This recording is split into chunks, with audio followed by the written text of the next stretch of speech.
전도서 12장 1절 하나 7절 하나 두 군데 보겠습니다. 우리 같이 시작. 너는 이제 너의 젊은 날에 곧 재앙의 날에 이르지 않고 나에게는 즐거움이 없다고 말할 해가 가까워 오기 전에 너의 창조주를 기억하라. 7절입니다. 그때의 흙은 예전에 있던 대로 땅으로 돌아가고 영은 그것을 주셨던 하나님께로 돌아가리라. 아멘. 우리 전도서는 우리 인생의 이야기를 담아놓은 성경이기도 하죠. 여기 있는 이야기들은 인생을 살아가면서 사람들이 목적하고 추구했던 여러 가지 일들을 직접 체험하고 경험한 결과를 우리에게 말씀을 하면서 사람들이 모두 다 솔로몬이 추구했던 부분들을 각자가 나름 원하는 것을 얻기 위해서 일생을 살아가게 되지만 헛되다 이렇게 이야기를 마치다가 진짜 헛된 이유가 뭐냐를 오늘 12장에 와서 인생이 해결할 수 없는 죽음이 우리 모든 것을 헛되게 한다, 이렇게 끝을 맺고 있는 이야기입니다. 그래서 아직도 힘이 있냐?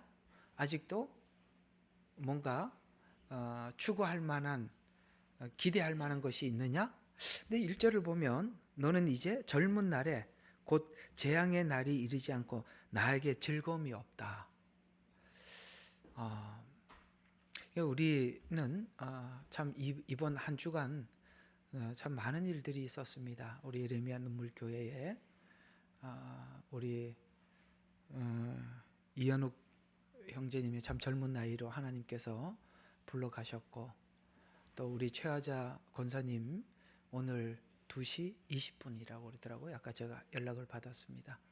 하나님이 부르셔서 주님 품에 안기셨습니다. 우리는 함께 만나고 함께 또 컨퍼런스를 하고 그 연세가 많으신 분임에도 불구하고 그렇게 우리에게 즐겁게 참 간증도 하시고 그렇게 말씀을 듣는 걸 즐겨했던 권사님께서 또 주님 품으로 갔다는 이야기를 듣고 오늘 저녁에는 여러분들과 함께 우리가 예수 그리스도 안에서 살아가는 우리들의 인생의 죽음이 뭔가, 이 부분을 함께 한번 생각해 보려고 하는 것입니다.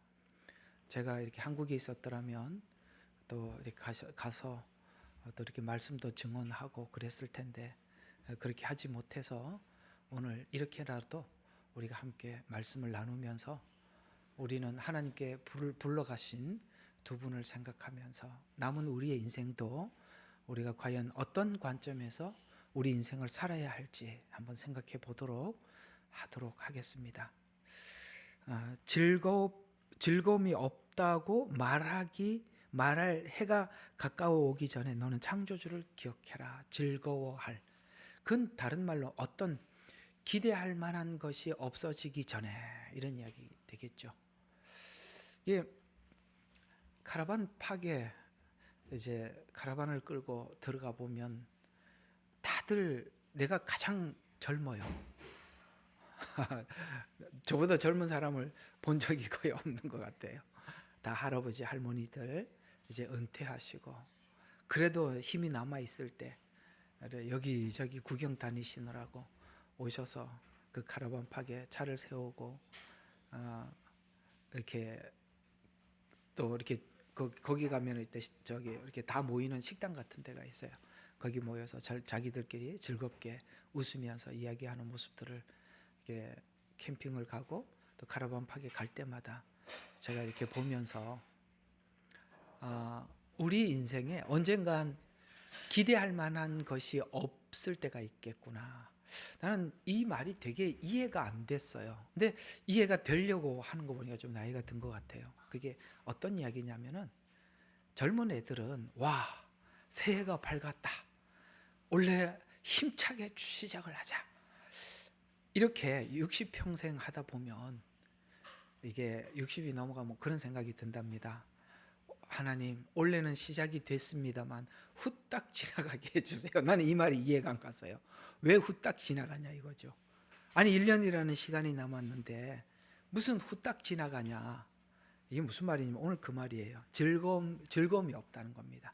살아보니 그게 그거더라. 작년이 올해고 올해가 내년이고 앞으로 살 날이 별다르지 않다는 거 터득했다는 거죠. 즐거움이 없다. 이런 이야기는 그런 말이 되겠습니다. 어때요?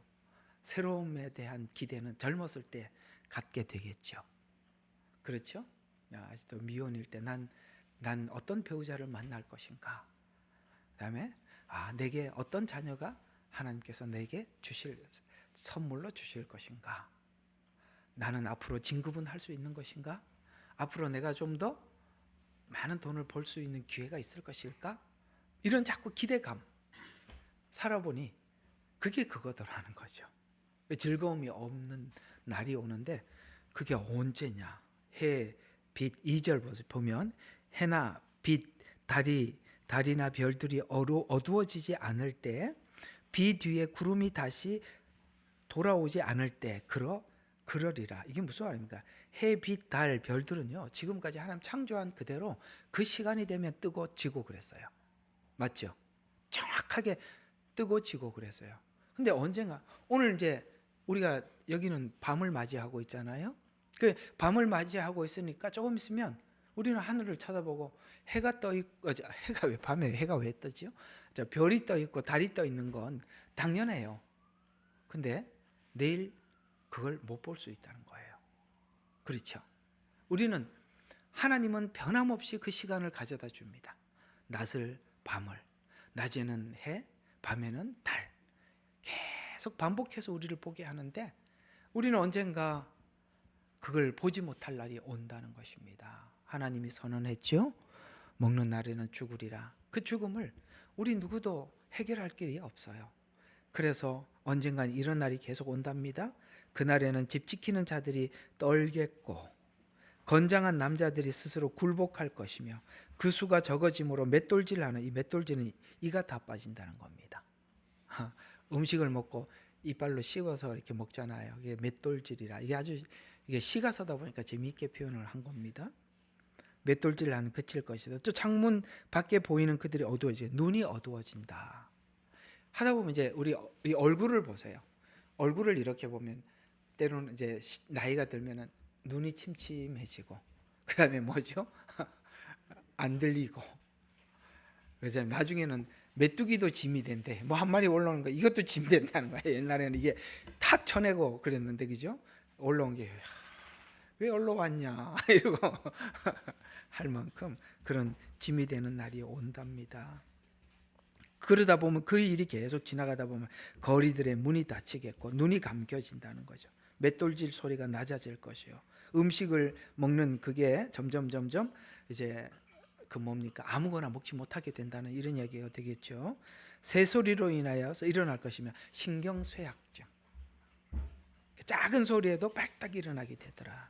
모든 딸들이 조용하겠고 또한 그들의 높은 데에 있는 것을 두려워하겠고 이렇게 쭉쭉 메뚜기도 짐이 되고 이렇게 쭉 하다가 이게 나중에 이제 5절 후반절에 가니까 이는 사람이 자기의 영원한 집으로 가며 요거 불신자들은 모르는 거죠. 그렇죠? 영원한 집으로 갑니다.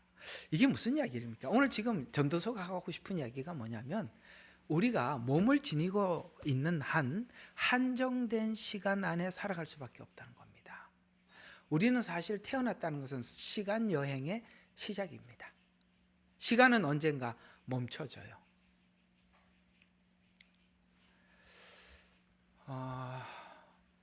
이름이 생각이 안 나네. 그 우리나라에 요들송을 부르는 사람이 있는데 내가 참 김종철 홍철 맞아 김홍철 씨. 제가 그분 노래 가끔씩 듣는데 거기 보면 할아버지 시계라는 노래가 있어요. 할아버지 시계. 할아버지가 태어난 날 시계가 가기 시작했다는 거예요. 그리고 장가 간 날 뭐 이렇게 그 인생에 쭉 짧게 근데 이제 할아버지 시계가 멈췄다. 노래가 그렇게 한 인생을 담고 있어요. 할아버지 시계. 나중에 한번 들어보세요. 그것도 참 거기 철학이 담겨 있어요. 그분 보니까 크리스찬이더라고요. 그래서 그렇습니다. 우리 인생의 시계 속에 태어난 날이 있고 또 신부를 맞이해 그 즐거운 날이 있고 아이가 태어나서 행복했던 시간이 있고 그러다가 그 할아버지 시계는 그 할아버지가 하나님께로 간 그날 그 시계가 멈춰진 겁니다. 이런 것처럼 우리 모두 다 각자의 하나님의 시계를 가지고 유한한 여행을 하고 있는 중이지 않습니까? 언젠가는 하차해야 하고 내려야 하는 것입니다. 근데 오늘 여기 보니까 그 내리는 장소가 어디라고요? 5절 후반부에 가면 이는 사람이 자기의 영원한 집으로 가며 라고 말씀하고 있습니다. 그 영원한 집이 누구에게는 심판의 집일 수도 있고 누구에게는 영생의 집일 수도 있는 것입니다. 그렇다면 지금 전도서가 하고 싶은 이야기가 뭐냐? 1절로 가세요. 너는 이제 너의 젊은 날에 곧 재앙의 날이 이르지 않고 너에게 즐거움이 없다고 말할 해가 가까워 오기 전에 우리가 이 유한한 시간 속에 뭘 알아야 된다? 창조주를 알아야 된다. 창조주가 누굽니까? 우리를 지으신 분이시고 마지막 우리를 심판하실 하나님. 그렇다면 지금 전도서가 이 많은 이야기를 담아서 우리에게 하고 싶은 이야기가 뭐냐 이거죠. 우리는 인생 속에 나름대로 그 공허함을 채우기 위해서 그 빈 공간이 있어요. 인간은 모두가 공허함이 있는 거예요. 외로움이 있고 채우지 못한 그 뭔가가 있는 거예요. 그것이 어떤 사람에게는 정욕을 쫓아서 그걸로 채우려고 하지만 그게 들어가 봐야 그 자리에 맞지를 않으니까 의미가 없어요. 그렇죠? 사람들이 돈을 많이 벌고 그러면 내가 만족할 것 같아서 많은 재산을 축적을 하지만 그게 그 속에 들어간다고 채워지느냐? 그걸로 채워서 채울 것 같았으면 부자들만 만족하지요. 부자들은 더 불안하게 삽니다. 권력. 그래서 권력을 추구합니다. 지금 솔로몬이 추구했던 것들이 그겁니다. 오늘 뉴스를 보니까 재미있는 뉴스가 나왔어요. 뉴욕에서 지금 유엔 회의를 하고 있잖아요, 그죠? 거기 보니까 어쨌든 그 이제 트럼프 대통령을 경호하는 사람들이 너무 경호를 하다 보니까 여기 왔던 정상들이 뉴욕 시내 나갔다가 경찰들이 트럼프 때문에 30분을 못 움직이니까 다른 나라 정상들이 오도 가도 못하는 거야. 이해가 가요? 그 차가 지나가기 전에 뭐 통제하느라고. 자기들도 그 나라에는 정상인데, 그죠? 근데 트럼프 때문에 그래가지고 내가 재밌는 게 보니까 마크롱 프랑스 대통령이 직접 트럼프한테 전화해갖고 당신 때문에 내가 지금 길이 막혔다고. 그런 뉴스가 뜬 걸 보고 되게 우스웠습니다. 사람들이 그 자리에 올라가면 만족할 것 같죠. 가장 외로운 자리입니다. 자기 주변에 있는 사람들이 진짜 자기를 위하는 것 같지만 전혀 아니에요. 필요해서. 그렇죠? 권력이라는 것이 그렇지 않습니까? 돈이 있으니까 와서 고개를 숙이지. 없으면 다 허당입니다. 그걸 채운다고 채워지느냐? 아니라는 거예요. 창조주. 나를 지으시고 나를 만드시고 나에게 영원한 생명을 주실 그분이 내 안에 들어오면 꽉 채워지는 거예요. 다른 걸로 가지고 아무리 채워놔도 그건 채워도 그것은 전도서에서 바다와 같아서 바닷물이 됐다 이제는 그만 강물 스톱 나 이제 너무 많아서 더 오지 마 그런 거 봤어요? 바다는 다고 끊임없는 겁니다. 채워도 끝없듯이 우리 욕심이라는 것이 채워도 끝이 없는 것입니다. 그래서 이제 하나님께 돌아간다라고 말하고 있습니다. 놀랍게도 이 돌아간다는 이 말을 우리 기독교인들은 누군가가 이렇게 임종을 하면 소천했습니다. 이렇게 이야기를 합니다. 소천 그러니까 하나님께 올라갔다는 하나님께 갔다는 거죠. 근데 세상 사람들은 우리도 이제 그런 용어를 쓰지만 이 용어를 알고 쓰셔야 돼요. 세상 사람들은 돌아가셨습니다라고 합니다. 이 돌아갔다는 이 말은 어디서 나온 거냐면 불교 윤회사상에서 나온 겁니다. 돌아가거든요. 돌아갔다가 다시 오고 이렇게 돈다 이 말이에요. 돌아간 게 아니라 우리도 여기는 여기는 영원한 집으로 사람들이 어디죠? 아까 저기 영원한 집으로 가며라고 합니다. 갔다고 합니다. 그걸 이제 우리는 돌아갔다라고 이야기지만 사실은 우리는 하나님께 품에 안겼으니까 소천히 하셨습니다. 이런 말이 옳은데 혹여나 그런 말을 쓰더라도 이제 우리는 좀 주의해서 쓰기도 하고 또 돌아갔다는 말을 혹여나 상대방이 몰라서 한다면 원래는 이런 불교에서 나온 용어로 생각하지 말고 아버지께로 돌아갔다 이렇게 생각을 하시고 그렇게 받아주면 좋겠습니다. 이런 것들을 이제 인간이 하나님을 모르면 사람이 죽으면 끝이라고 생각을 했지만 자연에서 그걸 찾아낸 거예요. 과일이 떨어지면 씨앗이 땅에 파묻히게 되고 그 씨앗이 파묻히면 또다시 다른 사과가 나오듯이 인간도 죽고 난 뒤에 하나의 씨앗이 된 것처럼 다시 돌아오지 않겠나. 그래갖고 유은혜가 나온 거거든요. 이제 자연의 법칙 속에서 내세를 그러니까 추측해서 만든 거죠. 그러나 그렇지 않다고 성경은 이야기해요. 사람은 다시 윤회되는 것이 아니라 아버지께로 돌아가는 것이다. 이렇게 말씀을 하고 있습니다. 그러면 여기 오늘 이 말씀을 통해서 우리에게 주시는 귀한 말씀들을 우리가 한번 쭉 생각을 해보면 여러분 이것을 아셔야 합니다. 창세기 2장 7절에 보면 우리 인간의 생명이 무엇이냐라는 것이죠. 여기 보면 창세기 2장 7절에 보면 여호와 하나님이 흙으로 사람을 지으시고 생기로 그 코에 불어넣으시니 사람이 생명이 되니라. 이게 무슨 말이냐? 흙. 그러니까 우리는 몸은 흙으로 되어 있어요. 참 놀랍게도 흙이 가지고 있는 성분이 53가지가 있답니다.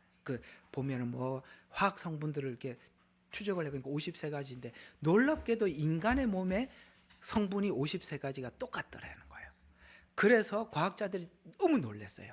흙이 가지고 있는 성분과 인간의 몸이 가지고 있는 화학 성분이 똑같더라는 거예요. 그래서 인간을 육체를 흙으로 지으셨구나. 그래서 우리가 흙으로 만들어졌기 때문에 흙에서 나오는 걸 먹고 사는 거예요. 그래서 우리가 필요한 양분을 하나님께서 각종 식물에다가 담아서 우리에게 그걸 채워주시는 거거든요. 이런 것처럼 하나님께서 흙으로 인간을 지으시고 잘 들어요. 코에 생기를 불어넣었어요. 그러면 이 생기는 뭐냐? 하나님은 영이고 영원한 분이잖아요. 근데 영원을 불어넣었다는 얘기예요. 그래서 영원으로 돌아갔다는 이야기를 하는 겁니다. 그러니까 하나님은 하나님께 나오는 모든 것이 영원이에요. 우리는 시간이 정해져 있지만 그러나 유한한 육체에다가 하나님이 생기를 불어넣어서 우리는 몸은 흙으로 돌아가지만 하나님의 영이 들어와서 우리는 영생을 담고 사는 겁니다. 왜? 하나님의 호흡이 들어와 있다는 말이에요. 근데 원래 흙으로 지어서 땅에서 묻혀서 죽지만 영이 살리는 것은 영이라고 했잖아요. 그러니까 영이 육을 살려서 부활체로 영원히 하나님과 사는 것입니다. 육체도 부활하는 거예요. 이해가 가시죠? 이렇게 하나님은 처음부터 그렇게 말씀하셨어요. 그러나 오늘 여기서 하고 싶은 이야기가 뭐냐면 하나님이 코에다가 생기를 불어넣고 생기를 마치는 시간도 하나님이 결정한다는 거예요. 그래서 우리 인생이 우리는 알 수 없어요. 오는 순서는 다 달라요. 생년월일이 있잖아요. 같은 날짜에 태어나도 시간이 다를 수 있고 분이 다를 수 있고 초가 다를 수 있잖아요.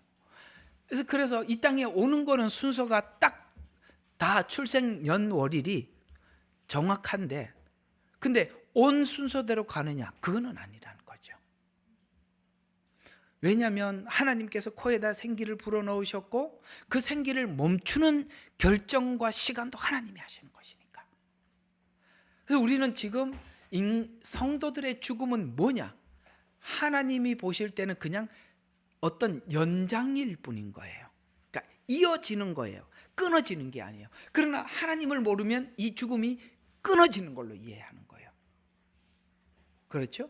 죽어서 그냥 땅에 묻히고 그 인생이 끝난 것 같아 보이지만 하나님 그에게 생기를 불어넣고 영생이 있으니 어떤 사람은 심판의 부활로, 어떤 사람은 생명의 부활로. 그게 영체만 부활하는 게 아니라 그 육체까지 부활을 해서 우리가 하나님 앞에 영원한 생명을 가지고 산다라고 말씀하고 있습니다. 그러니 하나님께서 이 시간이라는 짧은 시간을 주신 이 시간 안에 우리 인생에 하나님이 뭘 하기를 원하냐? 창조주.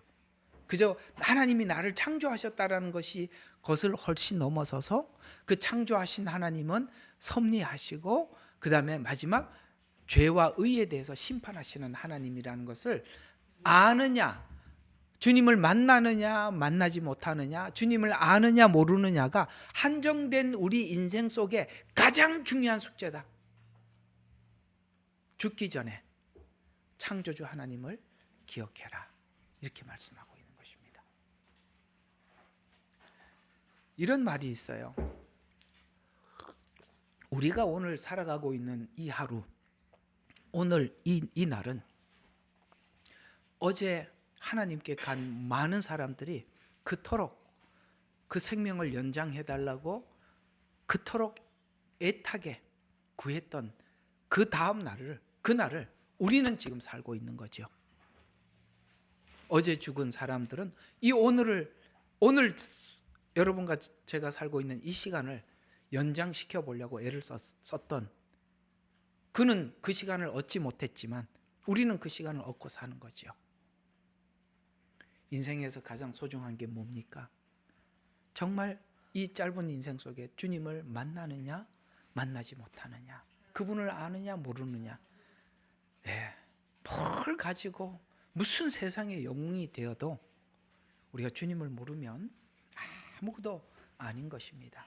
그래서 우리는 이 죽음에 대해서 성경은 이렇게 정말 믿음의 사람들이 죽음을 이렇게 정의했다는 걸 우리가 확인할 수가 있는데요. 빌립보서 1장을 보시면 이제 바울이 거의 마지막 죽음을 앞둔 서신이거든요. 그 인생의 종말에 바울은 인생을 뭐라고 말했나? 빌립보서 1장 21절부터 보면 이렇게 말하고 있습니다.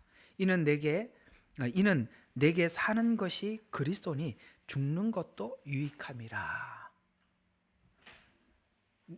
내 안에 사는 것이 그리스도래요. 그러니까 주님이 내 안에 살고 있으니까 죽는 것도 유익하대. 저는 사실 이번에 그 우리 동욱 형제하고 아버님 어제 통화하고 오늘도 좀 통화를 했거든요. 동은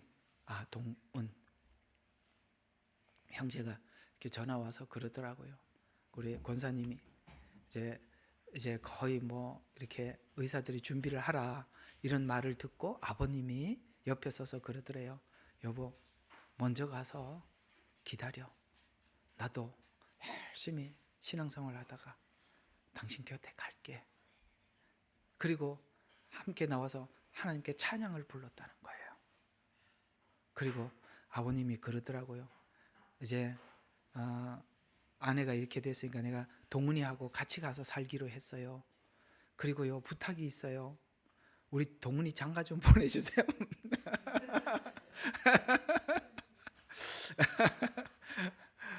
그렇게 부탁을 하더라고요. 그래요. 우리가 내 안에 그리스도가 살고 있다면 죽는 것도 유익해요. 왜 유익한지 한번 이렇게 바울이 말을 하고 있어요.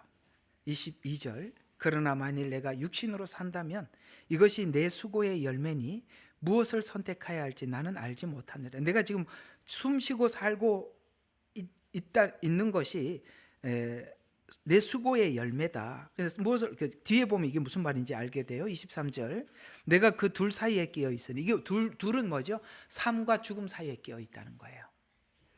그 두 사이에 끼어 있다는 거예요. 자, 끼어 있으니 내가 떠나서 그리스도와 함께 있을 때 욕망을 갖는 그것이 훨씬 좋으나, 그러니까 죽어서 주님 만나는 게 훨씬 더 좋다 이 말이에요. 그래서 함께 있는 욕망을 가진 그것이 훨씬 좋으나, 훨씬 좋대요. 야, 우리 먼저 가신 우리 권사님은 훨씬 좋은 데가 있답니다. 훨씬 좋대요. 그래서 육신에 남아있는 것이 너희를 위하여 더욱 필요하리라. 이게 무슨 말이에요? 나는 사실 하나님 품에 안기는 게 더 좋은데 내가 살아있는 것이 너희들에게 유익이라서 너희들에게 유익 아니냐. 그래서 내가 계속 남아있는 줄 아노라. 이는 내가 너희에게 다시 감으로 너희 기쁨이 예수 그리스도 안에서 나로 인하여 더욱 풍성하게 하려는 것이라. 오직 너희의 행위가 그리스도의 복음에 합당하게 되라. 이는 내가 가서 보든지 멀리 있든지 너희가 한 영 안에 굳게 서서 한 마음으로 복음의 믿음을 위하여 함께 싸우고 있다는 소식을 듣고자 함이라. 이렇게 쭉 설명을 해가고 있습니다. 오늘 여기 바울의 이 이야기를 통해서 우리가 관찰해 볼 수 있는 게 뭐라고 생각합니까? 바울은 삶과 죽음에 대한 그다지 매이지 않았어요. 그러나 여기서 조심해야 될 게 있습니다.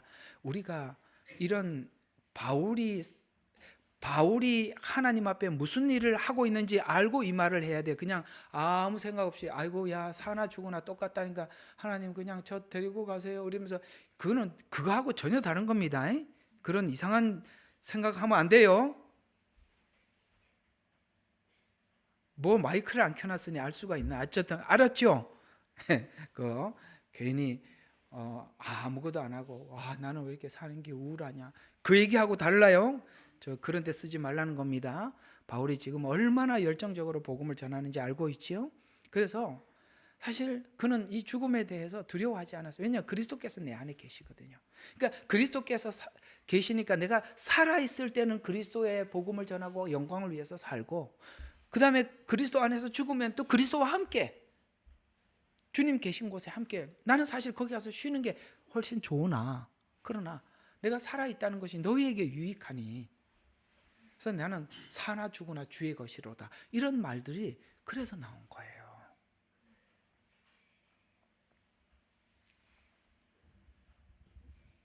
요한복음 11장 25절과 27절에 보면 우리 그리스도 안에 있는 신자들의 죽음이 그저 한정된 시간을 넘어 영원한 시간에 들어가는 어떤 연장선상일 뿐이다라고 이렇게 우리에게 증언하고 있습니다. 우리가 항상 이렇게 장례식에 가면 전하는 메시지지만 우리가 한번 교훈 삼아 우리 하나님께서 주신 이 시간 여러분들이 기도하면서 보냈던 이 시간 우리 한번 다시 정리를 해보면 요한복음 11장 25절부터 27절까지 이렇게 말하고 있습니다.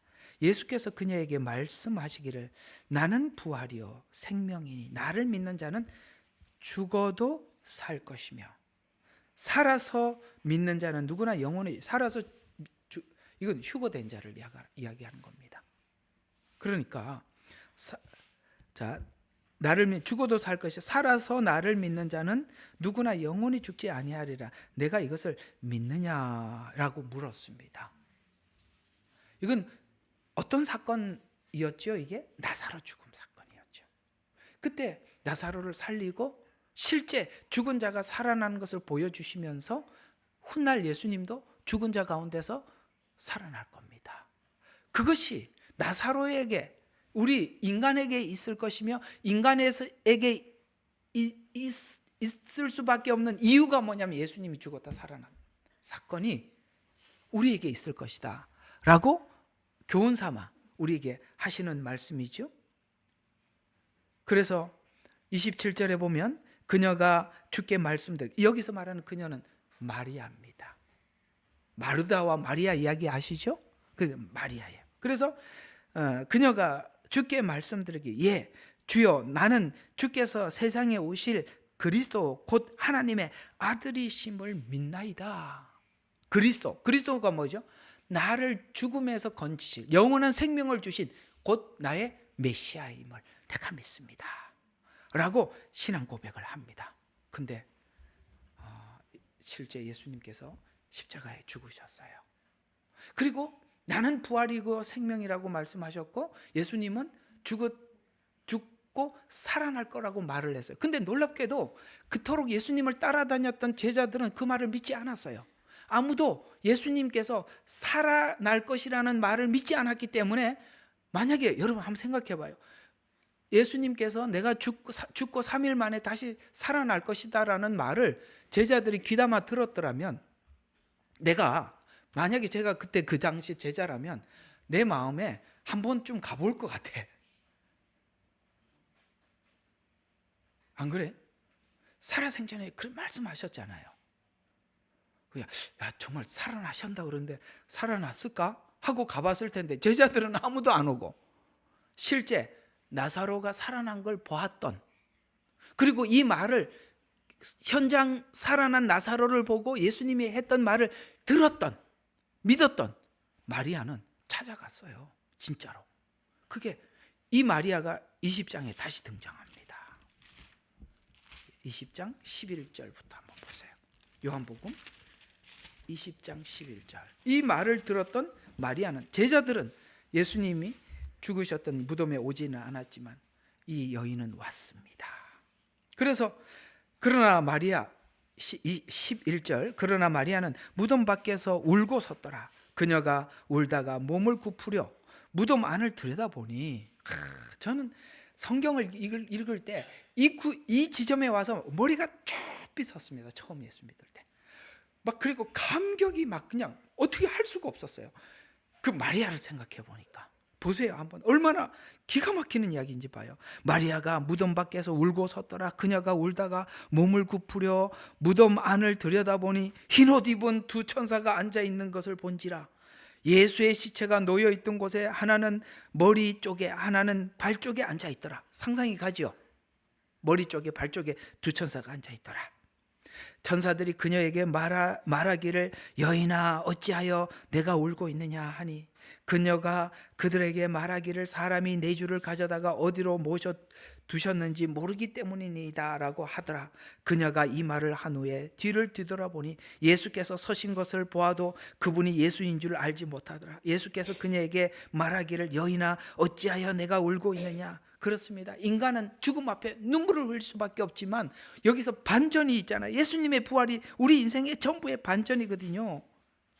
그래서 누구를 찾느냐고 하시니 그녀는 주를 동산지기로 생각하고 그에게 말하던 주여 당신이 그를 옮겼더라면 어디에 모셔두었는지 말해 주소서. 그러면 내가 그분을 옮기겠나이다. 아직도 살아나서 부활했다는 믿음, 어디 시체를 딴 데 옮겼다고 생각하고 있는 거예요. 근데 예수께서 그녀에게 말하기를 마리아야 하니 그녀가 돌아서 말하니 라보니여 하고 하니 이는 선생님이라고 말하는 것이라. 예수께서 그녀에게 말씀하시기를 나를 만지지 마라. 내가 아직 내 아버지께 올라가지 아니하였노라. 그러나 내 형제에게 가서 내가 나의 아버지, 나는 이게 너무 좋았어요. 예수님이 하나님을 나의 아버지 하고 또 뭐라고 하냐면 너의 아버지. 와, 우리 아버지래. 예수님의 하나님을 아버지라고 하면서도 그분은 너의 아버지래요. 이 부분을 왜 만지지 말라고 했는지 잠깐 설명을 할게요. 이게 이제 절기나 이스라엘 구약에 있는 제사에 다 나오는 거예요. 하나님 앞에 모든 것의 첫 것은 하나님 앞에 드려야 되는 거거든요. 근데 예수님이 부활한 것은 흠이 없음을 증명하는 거예요. 이거 우리 제사에서 배웠잖아요. 흠이 없어요. 그 흠 없는 분이 죽으셔서 대속을 하셨어요. 이 모든 영광을 누구에게 먼저 돌려야 되느냐? 하나님께 돌려야 돼요. 양의 첫 새끼를 드리듯이. 그래서 첫 열매인 그리스도요라고 말한 이 첫 열매를 하나님께 갖다 바쳐야 되는 거예요. 이게 절기에 보면은 추수를 해서 하나님 앞에 드리는 절기가 있어요. 그 똑같은 이야기예요. 어쨌든 이게 다 구약하고 그걸 이해를 해야 이게 다 풀리는 거예요. 어쨌든 그래서 내가 아버지께 가서 나를 데리고 와서 만져보라는 거예요. 그래서 하는 말이 내가 나의 아버지 곧 너의 아버지 곧 나의 하나님 곧 나의 하나님께 올라간다고 말하라고 하시니 막달라 마리아가 제자들에게 와서 자기가 주를 보았고 또 주께서 자기에게 이런 것을 말씀하셨다고 하더라. 이렇게 말씀하고 있어요. 아멘. 정말 이 여인이 찾아왔을 때 그 무덤이 돌이 굴러져 있다는 거, 비어 있었다는 거, 이게 얼마나 감격스러운지 몰라요. 그리고 예수님께서 부활하시고 그 하나님이 내 아버지지만 너의 아버지라고 이야기했을 때 이 마리아는 너무너무 기뻐가지고 막 그 얼마나 신나게 뛰어갔겠어요. 이게 선교하러 가는 사람이 그런 마음으로 뛰어가는 거잖아요. 그래서 주를 만났다고 외치고, 그래서 제자들이 이 막달라 마리아의 소식을 듣고 이리저리 이 소식이 들리고 엠마오 마을로 내려가던 제자에게 주님 찾아오셔서 말씀하시고 만나자고 약속하던 그 장소로 제자들이 모여들었어요. 그리고 제자들은 문을 걸어놓고 두려움에 떨고 있을 때 예수님께서는 문을 열지도 않고 쑥 들어오셔서, 이게 바로 영체예요. 이해가 가요? 이게 영체예요. 그런데 손가락에 넣어보라 그러죠. 육체가 있는 영체라 이 말이에요. 그래서 만져보라 그러지 않습니까? 그래서 옆구리에 만져보고 손가락에 만져보고 도마가 나의 주 나의 하나님입니다. 이렇게 말씀합니다. 이 부활체는 우리가 훗날 하나님 앞에 이렇게 부활되는 거예요. 먼저 가신 분들은 이렇게 하나님 앞에 부활하는 것입니다. 성경은 우리 인생에 대해서 이렇게 말씀하고 있습니다. 고린도후서 5장 1절과 8절에 쭉 짤막하게 정리를 하면 이런 이야기입니다. 땅의 장막집이 무너지더라도 하늘이 지으신 영원한 집이 우리를 기다리고 있다라고 말씀하고 있습니다. 우리 육체는 날마다 쇠합니다. 아까 말했죠. 이빨도 빠집니다. 나이가 먹으면 밥 먹는 한 숟갈씩 약을 먹어야 돼. 왜냐면 약이 그렇게 많아. 네? 우리 어머니도 이제 뭘 갖다 주면 제발 약 좀 가져오지 마라.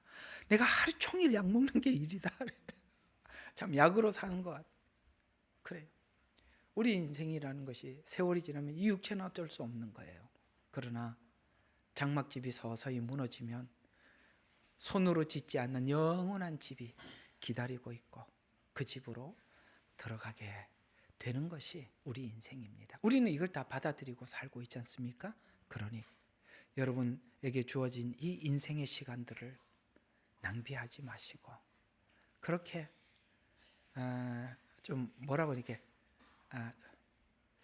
이게 영어도 못하고 한국어도 못하고 큰일 났네 이거. 하여튼 이렇게 치사하게 살지 말고 넉넉하게 사세요. 아셨어요? 네. 움켜쥐고 살지 말고 펴면서 사세요.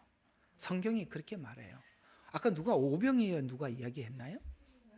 오병이어 이야기가 자꾸 머릿속에 남아요. 오병이어 이야기가 자꾸 오늘 머릿속에 남아서 여기까지만 이야기하고 마칠게요. 오병이어 사건이 주는 교훈이 뭐냐면 하나님의 운영 방식과 논리, 그러니까 하나님이 운영하는 논리와 인간이 운영하는 논리는 다르다는 얘기예요. 무슨 말이냐면 인간이 경영하는 논리는 물고기 2마리하고 보리떡 5개는 진짜 5개 다 나눠주고 물고기 2마리 나눠주면 없어. 그게 인간이 경영하는 논리야. 우리가 가지고 있는 것 돈 다 쓰고 나면 없다 이 말이에요. 그러나 하나님의 경영법은 내가 가지고 있는 것을 움켜쥔다고 내 것이 아니라 나누어줘도 하나님이 계속 채우신다는 거예요. 다르다는 거예요. 우리는 모아두어야 뭘 한다고 생각하고 하나님은 나누어주면 채워주신다 이 말이에요. 그래서 아까 우리 다 먹고 그랬잖아요. 오늘 여기 분식집처럼 참 맛있게 잘 먹었습니다. 잘 먹었는데 얼마나 사람 다 배불리 먹고 12광주리가 남았어. 우리 뷔페 가면 그러잖아요. 먹고 남기면 벌금 얼마. 거기는 벌금 엄청 냈을 겁니다. 12광주리가 남았으니까. 이게 하나님의 경영법이라는 거예요. 쥔다고 넉넉한 것도 아니고 편다고 없어지는 것도 아니라 이런 이야기입니다. 우리가 그래서 남은 인생 살아갈 때 이렇게 넉넉한 인생을 살아가셨으면 합니다. 우리는 한 주간 두 분을 하나님께 보내고 이 시간들을 우울하게 혹은 또 마음 아프게 또 여러 가지 생각으로 시간을 보냈을 여러분들에게 오늘 이 말씀으로 함께 용기를 내고 힘을 내서 또 우리에게 주어진 시간 열심히 살아가는 우리 주생명 선교교회와 예레미야 눈물교회가 되셨으면 합니다. 기도하고 마치겠습니다. 하나님 아버지, 우리가 하나님을 알지 못했을 때부터도 우리 인생은 공수라는 공수거라고 그렇게 말해왔습니다. 우리 인생은 태어나면서 빈손으로 시작했고 돌아갈 때도 빈손으로 갈 수밖에 없습니다. 우리가 살면서 착각하는 것이 모으면 내 것이라고 생각하지만 그러나 이 세상에 있는 것은 다 하나님이 주인이라서 필요에 따라서 나누어 줄 뿐인데 그것이 우리는 세상이 운영하는 경영 논리에 아버지 하나님 경영 논리로 세상을 살다 보니 아버지 하나님 잠시 하나님의 일하심을 잊고 살기도 합니다만 하나님 오늘도 다시 깨우쳐 주셔서 감사합니다.